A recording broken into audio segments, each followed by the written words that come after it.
Eliaou, le prophète envoyé de Dieu à Job, lui a expliqué sa situation et lui a donné le message qui montre le chemin de la vie. Dieu désire faire monter Job plus haut, l'amener à une plus haute compréhension de ses voies, le faire passer en quelque sorte d'une classe dans une autre. Tel est le but de l'épreuve. Dieu l'a comme enlevé une existence qu'il aimait afin de le garder de l'orgueil spirituel, pour que rien en sa vie ne devienne la proie de la corruption et ne périsse sous la condamnation divine.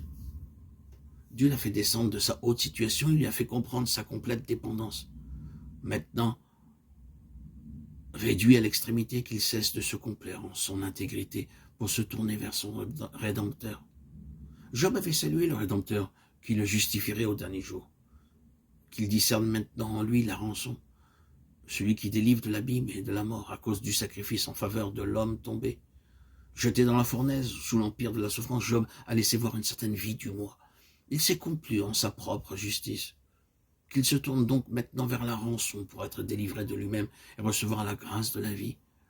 Alors seulement la grâce, la miséricorde et la paix pourront inonder l'âme dépouillée et souffrante. Alors seulement le Tout-Puissant pourra prononcer les paroles « Délivre-le à cause de la rançon » et la vie jaillira de la mort. La vie du Christ, Jésus communiqué à celui qui est mort, à lui-même. Sa vie dont la fraîcheur et la douceur sont comparables à celles du petit enfant. Il nous est dit de Naaman, après qu'il se fut lavé 7 fois au Jourdain, que sa chair redevint comme celle d'un petit enfant. 2 Rois 5,14.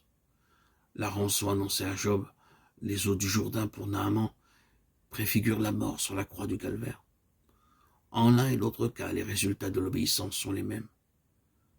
Par la foi, nous sommes un avec le Christ en sa mort. Pour Dieu, nous sommes morts avec lui.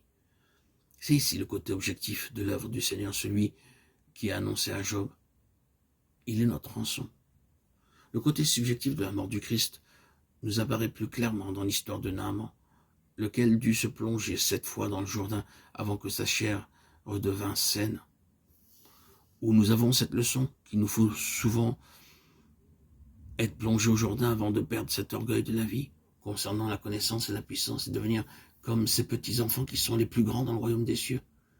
Il est certain que la longue épreuve de Job a été pour lui comme un réel passage dans les eaux du Jourdain. Il avait été si grand, si haut en dignité.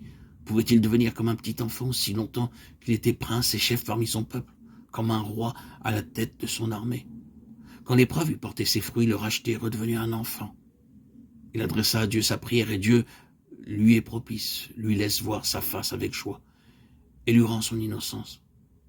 Par l'épreuve, Job est conduit à une communion enfantine avec le Père Céleste, communion qui surpassera celle qu'il avait précédemment connue. Dans la vie plus riche, plus féconde, où Dieu l'appelle, il aura accès dans le sanctuaire, il verra sa face. Il saura que Dieu lui accorde toutes ses demandes.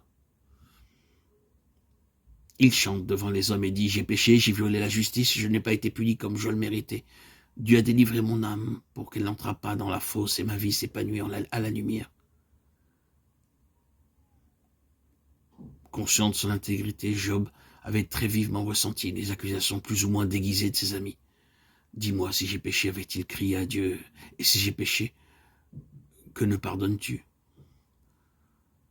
Eliaou, qui a compris l'action de Dieu en Job, n'essaye pas de le convaincre de pécher, comme l'ont fait ses 3 amis. Il dit seulement que celui qui a appris à se connaître dans la fournaise de l'affliction, celui qui s'est mis au bénéfice de la rançon, sort de l'épreuve avec un esprit nouveau, comme celui d'un petit enfant, une nouvelle fraîcheur de vie, une jeunesse céleste, une nouvelle puissance dans la prière et la joyeuse connaissance de la face de Dieu. Il a une nouvelle certitude de justice dans l'union avec le juste, une nouvelle attitude vis-à-vis du péché, et il ne redoute pas une honnête confession de péché.